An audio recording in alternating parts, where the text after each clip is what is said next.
Mahilig ka rin mag-prank. Never. At Never. wala din akong na-experience na prank. Talaga? Takot sila sa'yo, syempre. Sige, hindi ko alam. Bakit nakakatakot? Kasi baka bigla kang pumatol kung anong mangyari. Kondya ka, ayok. Hindi mo ginamit yan ever na pang-prank. Yung character na yun, galit na galit ka. In fact, ang nangyayari sa akin, yung mga batang estudyante, no, lalapit sa akin, Sir John, murahin mo naman ako. Mga ganun, oo. Hindi, talagang murahin mo ako. Kaya murahin mo naman ang asawa ko, sabi mo tumigil na siya kuminom.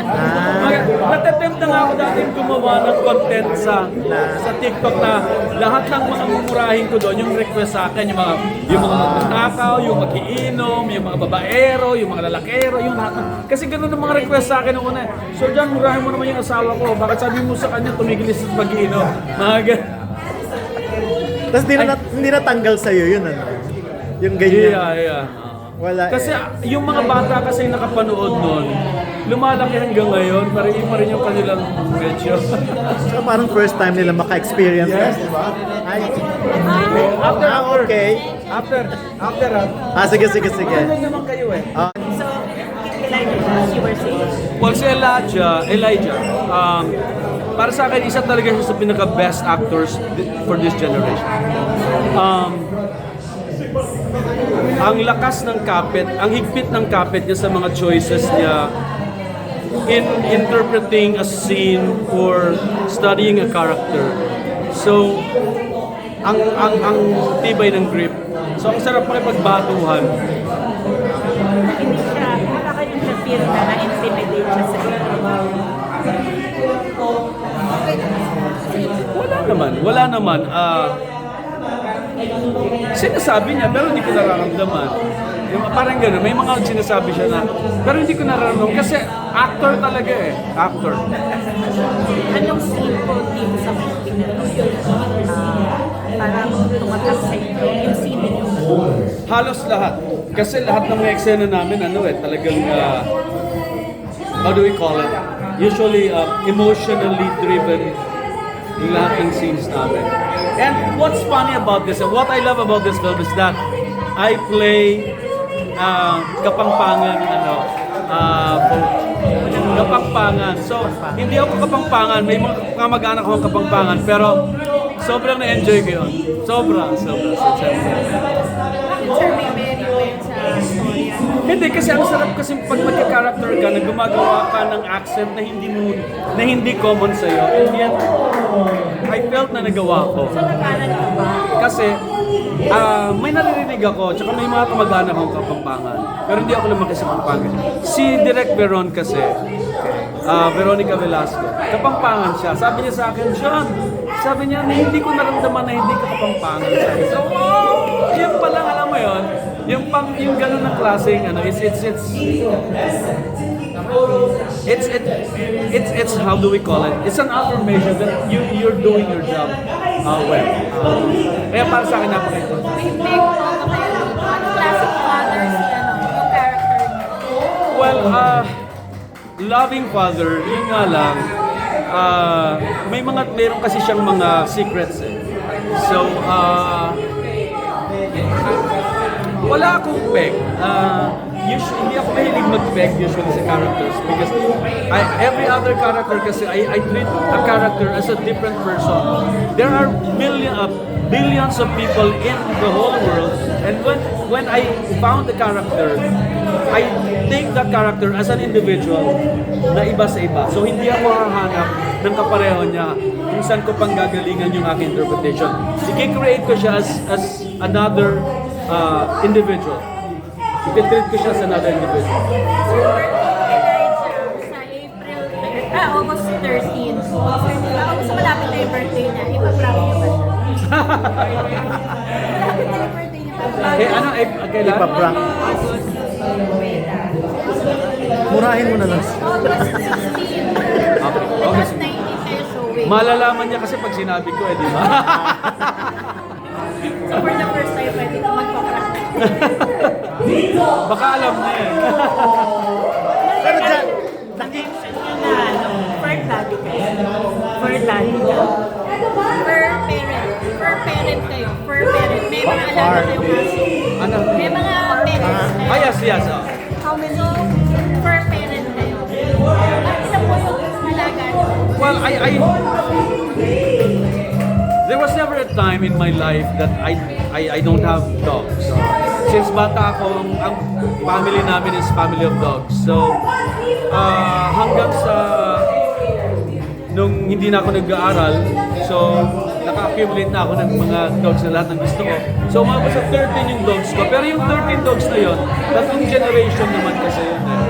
So, alam mo yung, pag nanganak yung dog mo, syempre, gusto mo sanang i-let go. Kaso yung mismo mga staff ko, pag inaalagaan na nila ng mga 3 months, sasabihin nila, Sir, Kuya Jan, huwag na natin ipamigay. Bakit? Kasi sabi niya, naalagaan na. Kasi usually, kawawa naman. Sabi ko sa kanila, alam nyo, thank you.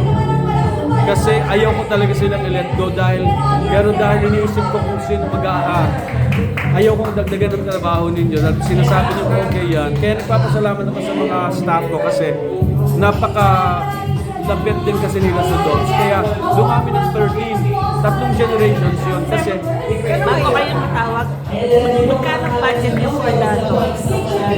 one thing would be kasi, and I'm very thankful kasi a lot of people are sponsoring things. Like, may feed na nagsisponsor, may nagsisponsor ng vet.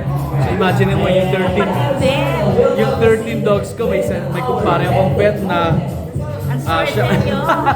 So so parang naging exchange deal. So mga event naman niya, ako naman pumupunta sa nag-open, nagka-cut. Yung mga dog, kaya Well, I can consider na yung mga staff ko nagyayaya sa kanila. Ilan yung staff mo? 3. Tatlo sila. Yung oldest, how Yung pinakamatandang dog. Ngayon, madami na kasi, ano na lang kasi sila ngayon, 4 na lang sila. Yung dalawa bago, yung big dog is, bagong-bago yung big dog, standard na poodle. Yung isa, Jack Russell, 4-year-old pa lang siya. Yung dalawa kong senior ngayon, ito yung natitira dun sa 13 na tatlong generation, isang 14 saka isang 13. Pero usually, isang 16 at saka isang 15.